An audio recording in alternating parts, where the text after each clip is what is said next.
As igrejas no Brasil têm isenção fiscal e tributária. Portanto, é uma concessão nossa, como sociedade, não cobrar impostos das igrejas, de uma maneira em geral, né?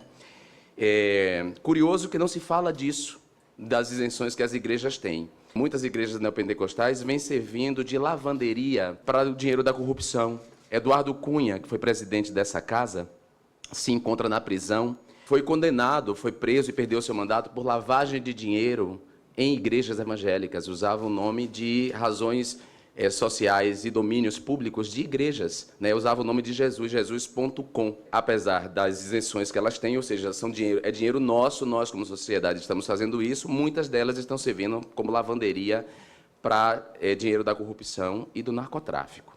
Há, por exemplo, hoje, narcotraficantes convertidos agindo em consonância com pastores, expulsando pessoas de religiões de matriz africana de comunidades do Rio de Janeiro, por exemplo, né? A Igreja Católica, por exemplo, apesar de gozar dessa isenção fiscal, ela vem servindo, e aí é importante lembrar que a Igreja Católica não é um bloco monolítico, a Igreja Católica é um campo diverso e em disputa.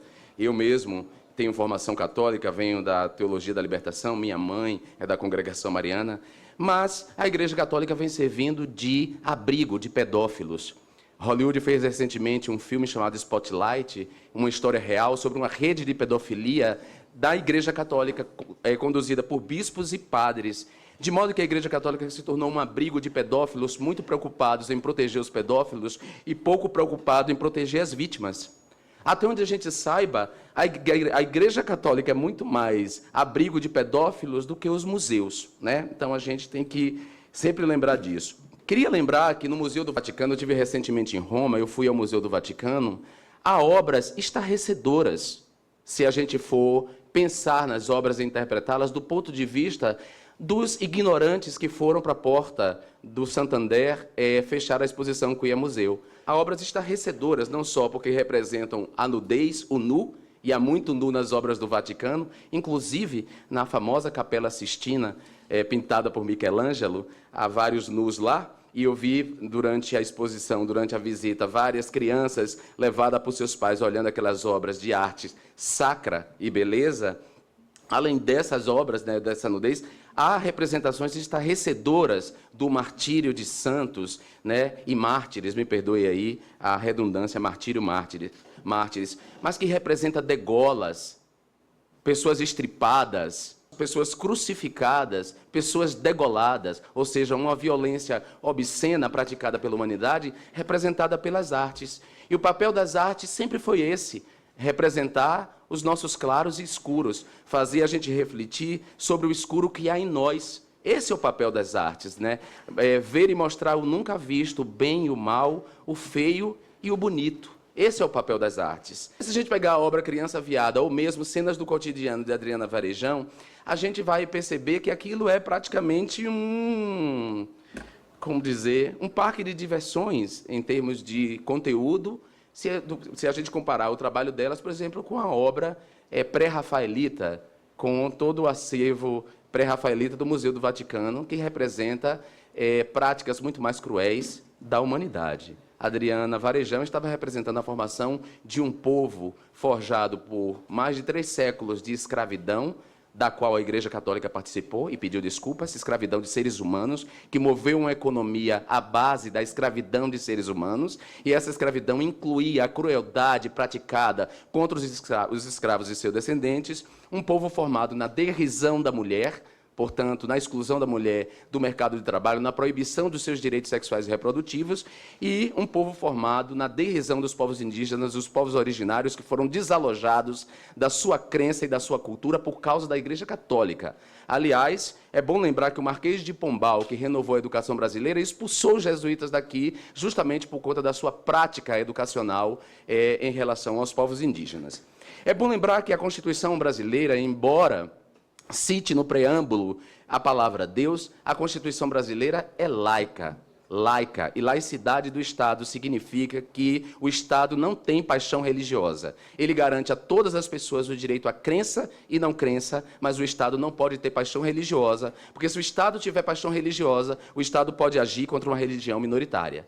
Aliás, as religiões minoritárias já são vítimas de ataques. Se a gente ligar a televisão à noite, nos programas das igrejas neopentecostais, nós vamos ver uma sucessão de ataques às religiões de matriz africana. Nós vamos ver os deuses cultuados pelas religiões de matriz africana sendo tratados como demônios. A gente vai ver, inclusive, pastor chutando santa, como aconteceu de pastor aparecer no programa de televisão chutando a imagem de Nossa Senhora Aparecida. Entretanto, ninguém organizou manifestações na porta de igrejas neopentecostais por atentar contra a liberdade de crença garantida na Constituição.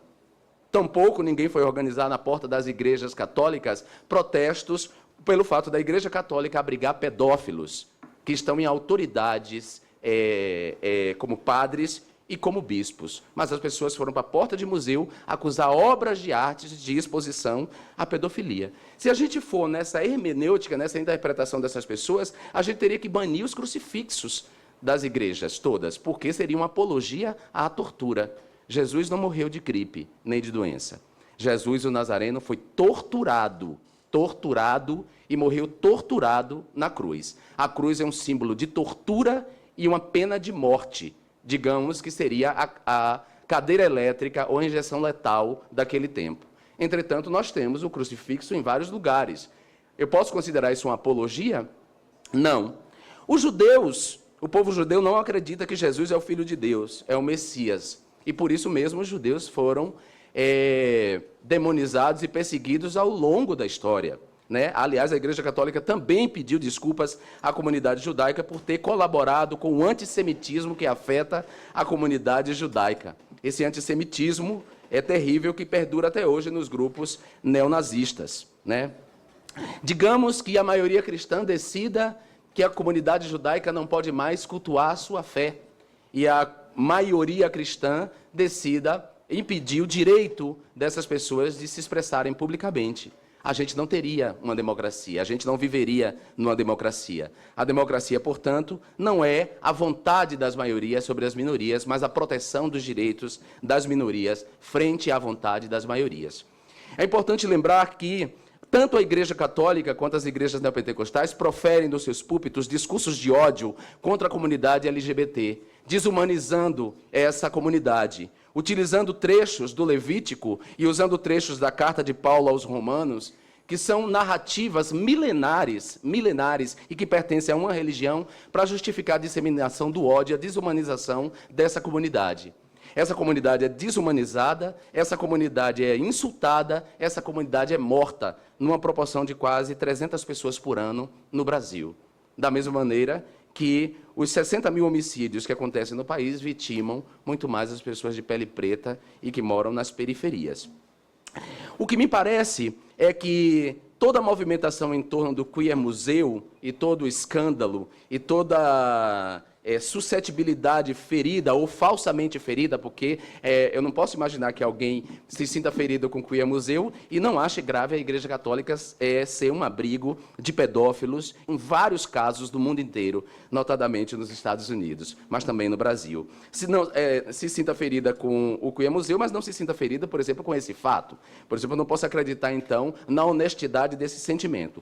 O que me parece é que esse movimento todo quer construir uma cortina de fumaça para apagar os crimes dos quais são acusados esse governo que nasce de um golpe do qual participaram quase todos os que gritam hoje contra a exposição Queer Museu. Oh, que coincidência! Todos aqueles que estão incomodados com o Queer Museu participaram do golpe contra a democracia, de um governo que hoje é acusado de corrupção e formação de quadrilha, cujo homem forte apareceu correndo na frente de todos nós com uma mala de dinheiro e cujo outro homem forte apareceu com 53 milhões de reais num cofre clandestino na Bahia, Gedel Vieira Lima, e cujo outro homem forte, que lavava dinheiro em igrejas evangélicas, está na prisão.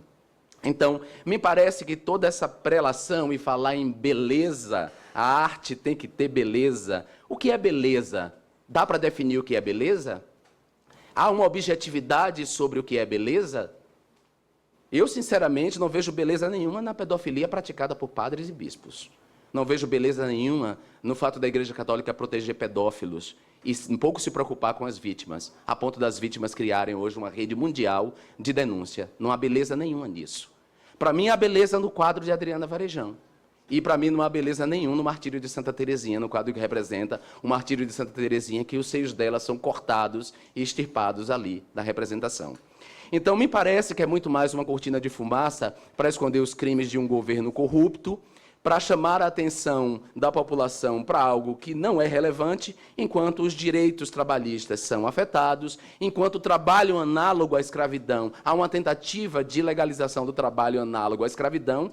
E, aliás, eu acho curioso que as criancinhas, essas pessoas que estavam contra o Cuiabá Museu, estejam preocupadas demais com as criancinhas naquele momento, mas fechem os vidros dos seus carros para centenas de milhares de crianças nesse país que estão vendendo nas ruas na infância abandonada.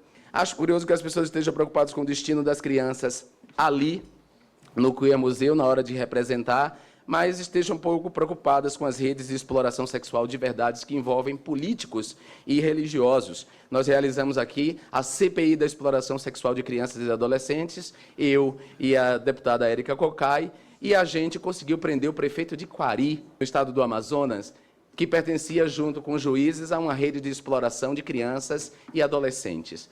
Então, me parece que a vontade de fazer uma grita em torno das artes e de tentar recuperar a censura com um discurso moralista num Estado democrático de direito e laico como o nosso, querendo prevalecer os valores de uma religião sobre as demais, me parece nada mais do que uma cortina de fumaça para manter reais criminosos livres e impunes. É isso.